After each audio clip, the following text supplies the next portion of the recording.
idade e muito o que dizer. Então eu acho que é isso, gente. Alguém tem uma sugestão nessa questão, assim? O protesto em si? Eu acho que a gente pode conversar. Se engana quem acha que são só meninos. Estes rostos também espelham o futuro. Ser jovem, acho que jovem é mais do que uma idade, né? Ele tá mais, é mais um pensamento, enquanto você não deixa o seu pensamento ser retrógrado, você vai continuar sendo jovem. Eu acho que você tem que começar desde cedo essa inserção na sociedade, tanto no meio político quanto no meio social. E viver no Grêmio é isso, você trabalha com política, com social, com diversidade de pessoas, com economia, você faz tudo, podemos dizer assim. A turma da escola é bem ativa mesmo. Os alunos cuidam do jardim, da pintura e vão muito além da sala de aula.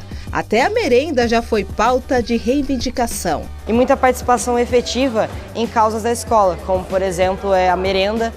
Merenda não, né? Almoço que a gente ainda não tem, a gente tenta fazer protestos, a gente tenta ir conversar com o Centro Paulo Souza para ter aqui a merenda, que é uma lei federal que deveria ter. Coisas que são contrárias a alunos, por exemplo, o Mediotec, que a gente não gostou muito dessa ideia, a gente está tentando voltar a isso, conversar com o centro para mudar isso em si. Então é um papel muito extenso, né? Uma área muito grande de atuação que a gente tem aqui dentro do ETCAP. Cada luta uma conquista para a vida. É uma coisa muito boa, é uma sensação de cada vez mais de pertencimento, né?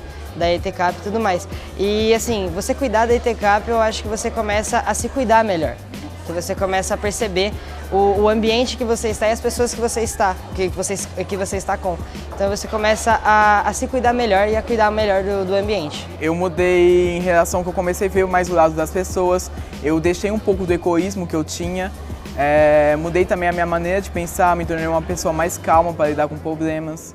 Problemas essa gente tão jovem tem de sobra para resolver. É que a turma dá cara ao Grêmio da escola de mais de 1.500 alunos. Eu acho que eu faço o máximo que eu posso. Assim, eu tento brigar por tudo que a gente propõe. Sempre que o Grêmio vem com novas paralisações e novos protestos, eu tento aderir e tudo mais. Mas acho que sempre é possível fazer mais, né? Lidar com tantas opiniões é tarefa daquelas. Nossa, sempre tem muita briga dentro do Grêmio, dentro da nossa sala do Grêmio também sempre tem muita briga e tudo mais. Só que a gente tenta sempre se acalmar, porque às vezes as ideias são muito divergentes, e tentar entrar realmente em consenso, tentar ver qual que é o melhor para os alunos da ETCAP e o melhor para a gente, sabe? Então a gente sempre tenta entrar nesse consenso. Assim que saiu da escola particular, Maria Vitória decidiu entrar para o Grêmio, para encarar uma nova realidade. Quando a gente entra aqui na escola, eu, por exemplo, vim de uma escola particular.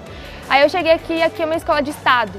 Então, assim, eu tive que parar de olhar para o meu próprio umbigo e ver que o mundo é bem maior, sabe? E lidar com opiniões diferentes, lutar, por exemplo, pela merenda. Eu nunca pensei que ia fazer isso, e eu tive que fazer.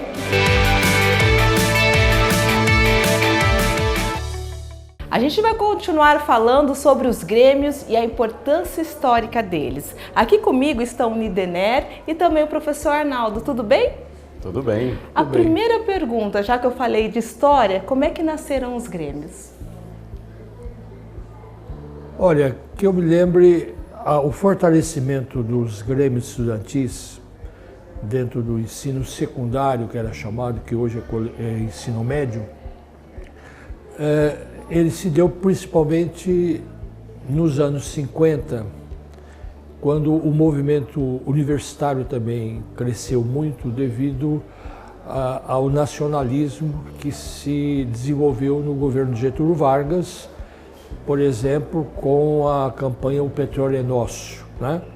A UNE, que é a União Nacional de Estudantes, fez um trabalho muito grande e a UBS, União Brasileira de Estudantes Secundaristas, também acompanhou toda essa luta dos universitários em relação à fundação da Petrobras. Eu acho que aí que começa mesmo o fortalecimento dos movimentos estudantis, tanto universitários como secundaristas. Agora, essa participação dos jovens na política, o senhor falou, né, Arnaldo, desde 1950, ela vem se estabelecendo ao longo da nossa história, né? Não é de hoje que o jovem participa ativamente, é engajado, né, professor?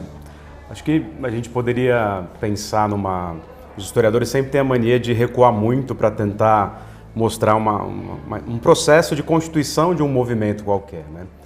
E no caso do mundo estudantil, a gente poderia até remontar ao mundo medieval e à criação das universidades, porque envolve no mundo europeu, mas não só no mundo europeu, também na China antiga, uma série de reivindicações dos jovens, inclusive estudantes, claro que não com as mesmas características do século XX, né, com esse jeitão que a gente conhece hoje. Mais contemporâneo, né? Isso, mas que já tinham ali uma série de reivindicações que podiam ser tanto de uma política mais macro, mais geral, quanto questões mais próprias à instituição, né? A específica, sei lá, a Sorbonne, a Universidade de Bolonha, na Itália, ou mesmo aqui a partir dos anos 30 no Brasil, também na Era Vargas, a criação em São Paulo da USP, ou mesmo os famosos... Alguns movimentos também, constitucionalistas também aqui no Brasil. Os românticos no século XIX, no caso o Largo São Francisco, na USP...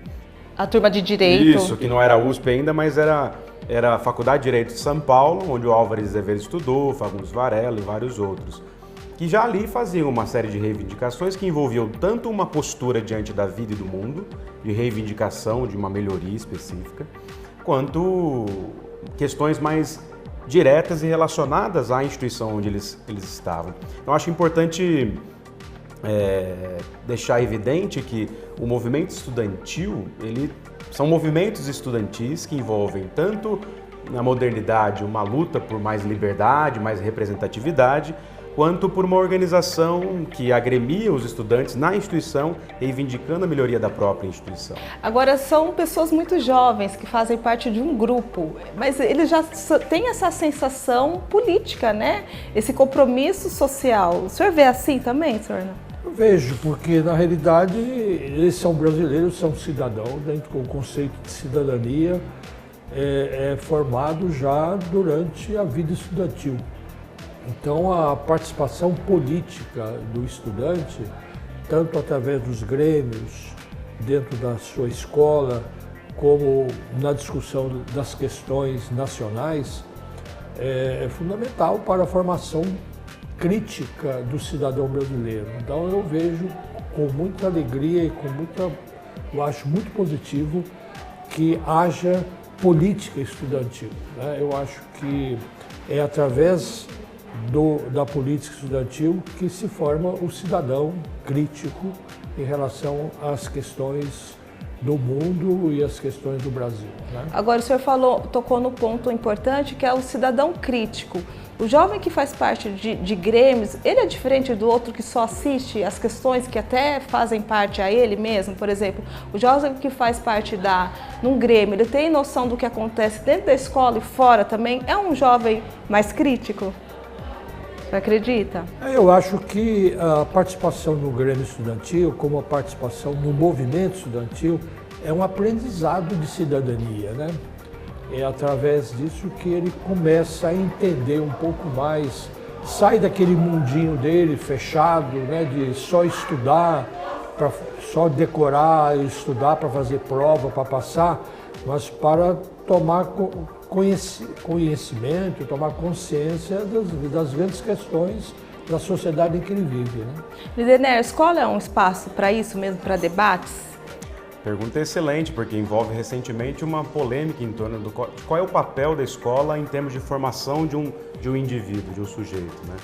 E envolve a questão técnica, dos conhecimentos técnicos das disciplinas, mas envolve ao mesmo tempo, como o Arnaldo bem disse, uma questão que é existencial, ou seja, quem eu sou no mundo, o que eu faço e por que eu estou aqui, né?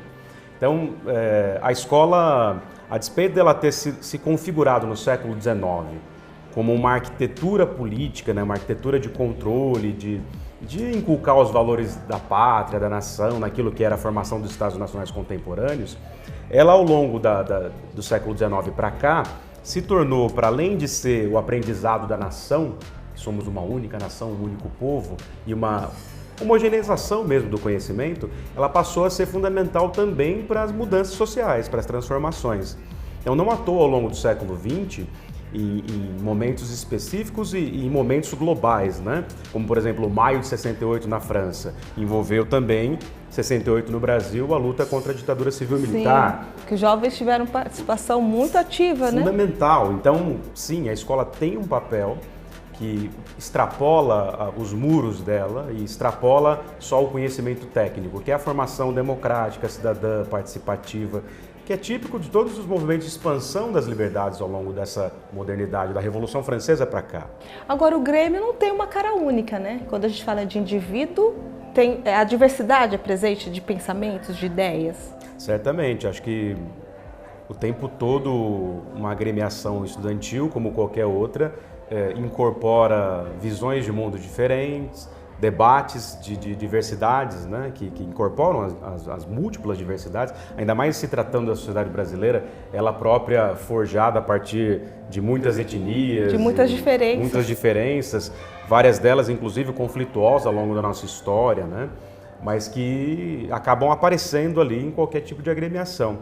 E é claro, né, e aí o debate vem, as discussões vêm, e é importante que os grêmios tenham mecanismos democráticos para não tolir a participação de ninguém, né? Um consenso é importante, né, Arnaldo? Quando a gente fala de discussão, de ideias diferentes, de pessoas também diferentes, o Grêmio ali ele vai chegar no consenso dentro daquele ambiente e fora também, né? A disputa dentro do Grêmio é muito grande, mas há uma hegemonia, né, daqueles jovens que querem uma mudança da sociedade, querem a transformação da sociedade, né? A juventude toma muito consciência dos grandes problemas que há no Brasil, de miséria, de fome, de desemprego, de condições de saúde, tudo. E a hegemonia se dá daqueles grupos estudantis que, de fato, lutam para a transformação. Você vê, por exemplo, antes do golpe de 64, né?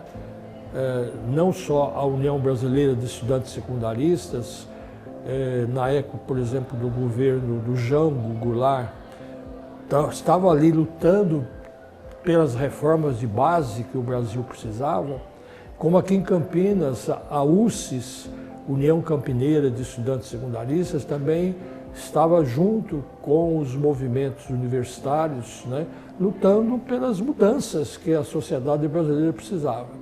Depois de 64, é evidente que o golpe deu um golpe também nos movimentos estudantis, né? Mas em 68 você vê, não só no Brasil, mas no mundo todo, né? Como o Lindenberg lembrou aí, Maio de Paris, mas aqui no Brasil um estudante secundarista foi assassinado no dia 28 de março, lá no que foi até um marco histórico, né? A morte desses... Esse fato, para mim, é muito marcante, porque na época eu era padre. Você teve uma participação política muito ativa, né? Eu estava como assessor da CNBB e participei da missa na Candelária desse estudante. Houve 15 ou 16 padres participando da missa. E após a missa, os estudantes resolveram fazer uma passeata pela Avenida Rio Branco e o sacristão fechou as portas da igreja e a cavalaria do exército já estava de prontidão sabendo dessa passeata e avança sobre os estudantes. Eles resolvem voltar correndo para a igreja e as portas estavam fechadas e nós padres estávamos na sacristia tirando os paramentos, quando saímos com a porta lateral, fizemos uma corrente separando os cavalos dos estudantes. Uhum. Quer dizer, esse momento foi um momento marcante, aí foi um estudante secundarista que foi assassinado, o Edson Luiz. E mais tarde, em outubro, também na famosa Batalha da Maria Antônia, em São Paulo, um estudante secundarista também foi assassinado pelo comando de caça aos comunistas, naquela polarização que havia em 68 sobre o governo, sobre o regime militar. O jovem sempre esteve presente, então, nos movimentos da nossa história, né? Você vê ao longo da história, depois de 68, nas diretas já, os jovens estavam ali presentes. No impeachment do Collor, os jovens estavam ali de cara pintada, lutando pela derrubada do Collor. Depois, em outros momentos, o Fora Temer, em todos os momentos você vê a nas últimas manifestações também, né? Que dos últimos anos, as últimas manifestações, a participação desse jovem também foi muito ativa. Quando o jovem, por exemplo, participa de uma manifestação, seja política, ele tem consciência que ele está reivindicando algo para mudar? ou muitas vezes é um modismo? Acho que sempre envolve um certo modismo, porque envolve uma empolgação de massa, uma empolgação coletiva, que, repito, assim, é típico do século XX, né, dos movimentos de massa. Então a gente tem momentos cruciais das revoluções do século XX, onde a participação da juventude sempre foi crucial, em termos de mantenimento de uma ordem tradicional ou em termos de transformação e revolução mesmo do mundo.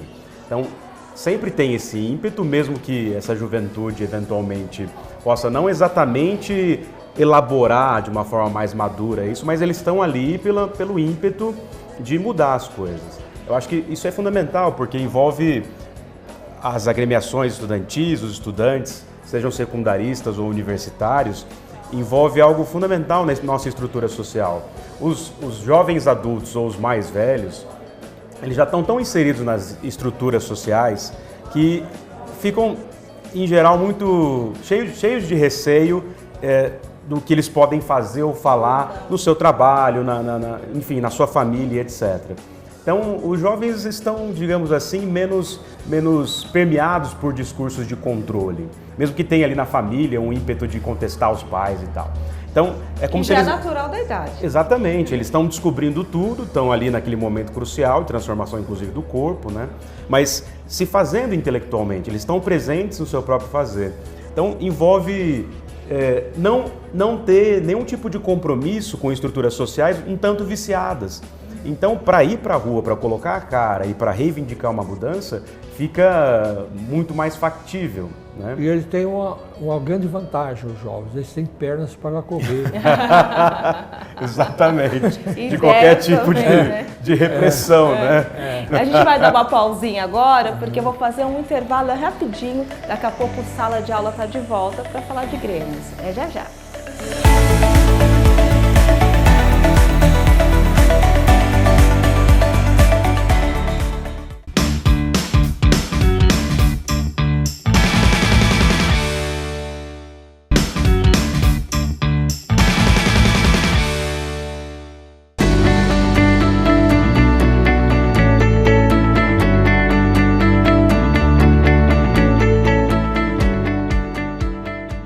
Sala de Aula está de volta para continuar falando sobre os grêmios. A gente falou dessa transformação social, dessa ida para manifestações, desse apelo político. E na escola, quais são os benefícios?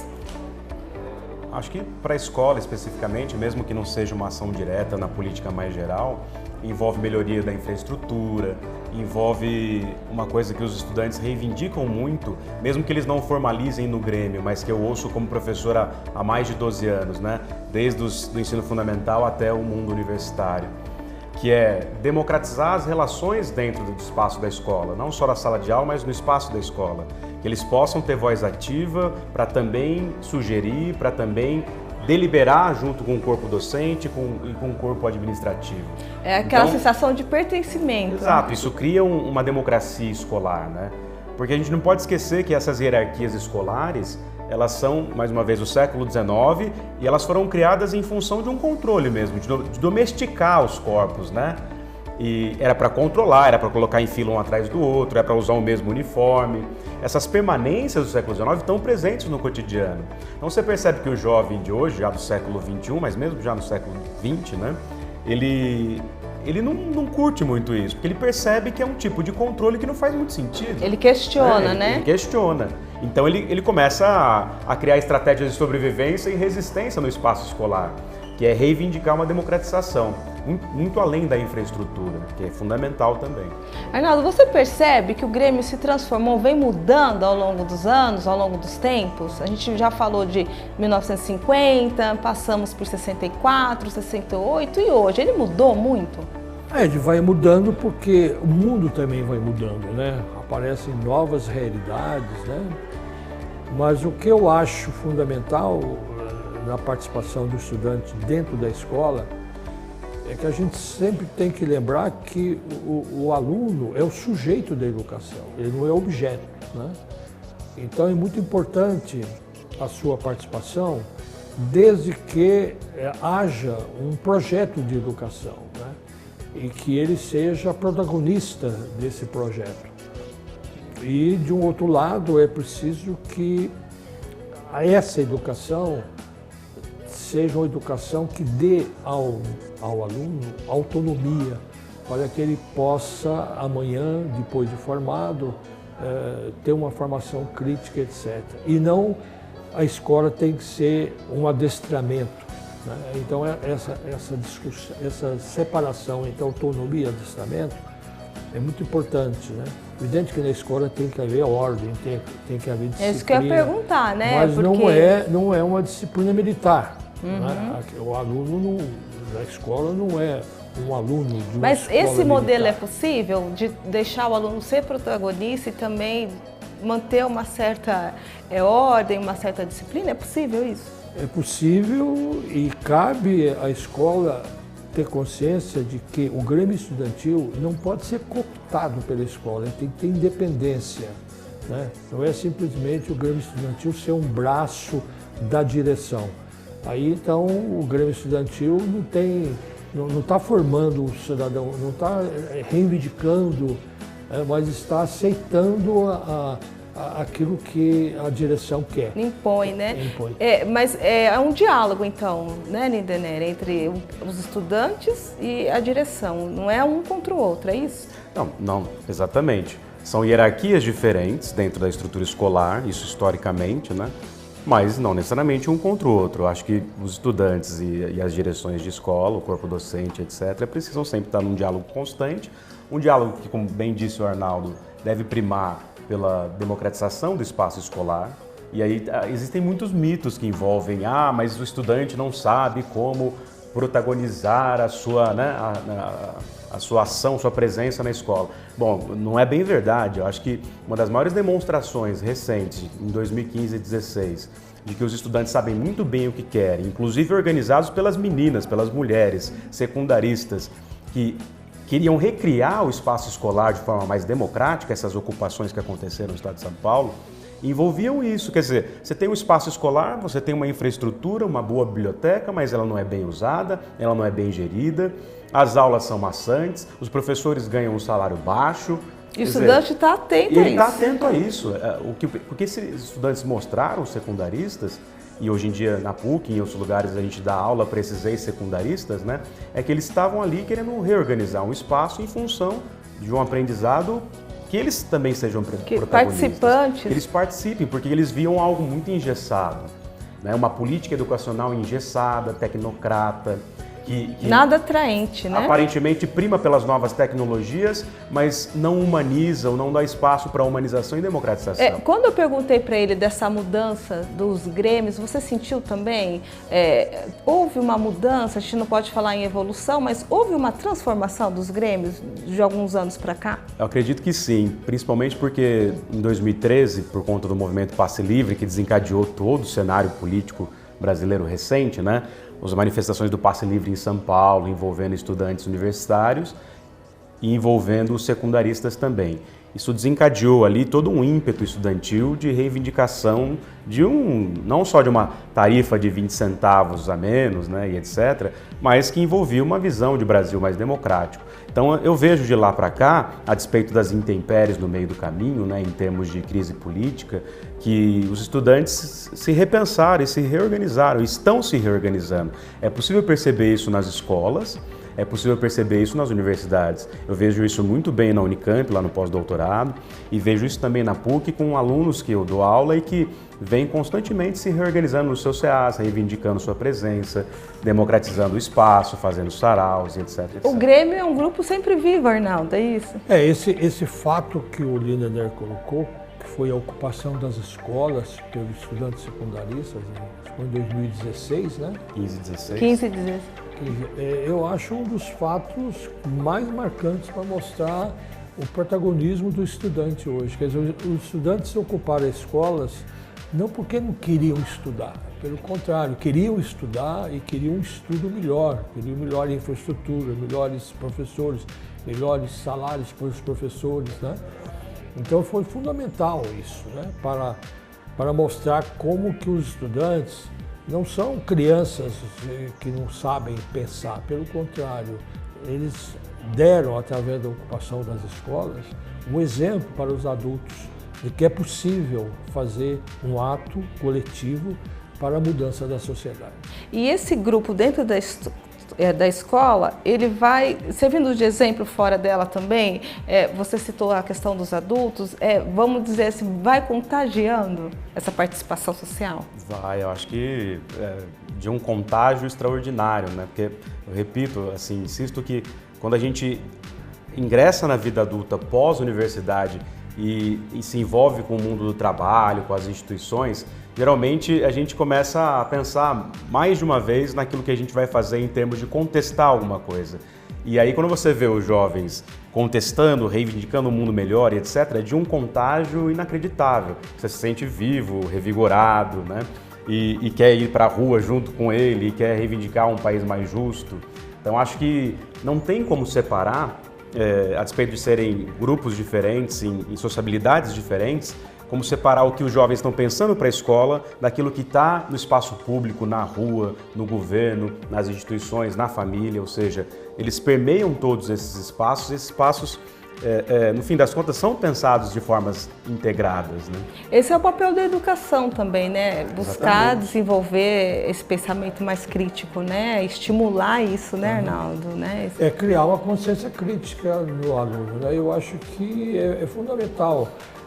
O aluno, ele não está na escola somente para se informar, porque, aliás, hoje, as novas técnicas aí de comunicação, as novas tecnologias, o aluno pode ser muito mais informado fora da escola, né? Através das redes sociais, ele pode ter muita informação, né? Mas o papel da escola não é simplesmente informar, quer dizer, mas formar. Formar. Dizer, no sentido de criar na cabeça do aluno uma sistematização daqueles conhecimentos. Porque os conhecimentos hoje são mais dados fora da escola. O aluno, quando vem para a escola, ele tem o seu celular, ele tem a internet, ele tem onde buscar, né, mais agora ele tem que sistematizar esses conhecimentos. Então o papel do professor, mais do que informar, é formar. Então mais do que ser professor, ele tem que ser educador, né? E o educador, sim, esse consegue fazer essa síntese para que o aluno possa coordenar todos esses conhecimentos. O professor pode participar de grêmios, por exemplo, com alguma ideia ou até estimular a formação onde não há nas escolas? É preciso isso? Bom, depende do lugar e da tradição desses espaços escolares. Sim, é possível. Acho que os professores podem sugerir, podem fomentar, podem ajudar. Desde que, claro, eles, né, não pautem, caminho, né? não determinem exatamente o que os estudantes têm que fazer. Tem que ter um diálogo, sim, isso já aconteceu comigo como professor, com o Arnaldo também, eles pedirem a nossa ajuda, a nossa opinião, pedir ali uma luz no fim do túnel, né? Então é possível, mas acho que desde que os professores não achem que precisem pautar aquilo que os alunos devem fazer. Até porque, né, seria um tipo de escolarização e não de um processo de educação livre, de um aprendizado mais crítico, que envolva um amadurecimento dos próprios estudantes. E no caso desse grupo específico, é o aluno aprendendo com outro aluno, é isso? Troca de ideias entre eles, né? Os alunos eles têm que ter autonomia. O Grêmio tem que ter autonomia. É evidente, isso não significa que ele não possa pedir ao professor que participe ou dê alguma contribuição na reflexão que eles estão fazendo, uma roda de conversa, uma palestra, um debate, mas o Grêmio nunca pode ser um braço do corpo docente ou da direção, ele não pode ser cooptado, ele tem que ser independente, tem que haver um diálogo, mas um diálogo em que haja uma democratização, que ambas as partes são independentes. É ouvir e ser ouvido dos dois lados. Senão ele fica totalmente subordinado à direção, ao corpo docente. Os professores e a direção têm que tomar consciência que os estudantes têm capacidade de caminhar com as suas próprias pernas. A gente pontuou algumas atividades dos grêmios, como a questão de valor de passagem, questões políticas. O que mais um grêmio é capaz de fazer, além dessas questões? Fundamentalmente o Grêmio tem que atender às necessidades dos alunos dentro da escola, né? Agora, ele pode fazer projetos dentro da escola, né?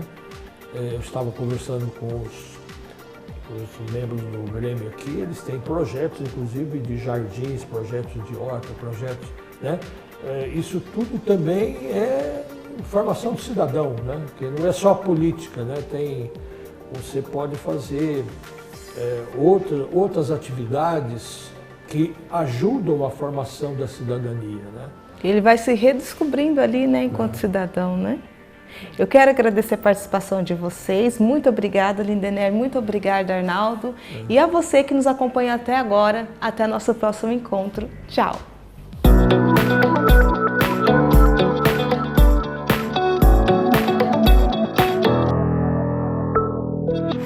E quem duvida que nas mãos de gente tão jovem está a semente do amanhã. Sempre falam que o jovem tem muito gás para mudar o mundo, então acho que a gente tem que aproveitar esse gás e tentar fazer o máximo que a gente puder. O jovem, ele sempre brigou por causas muito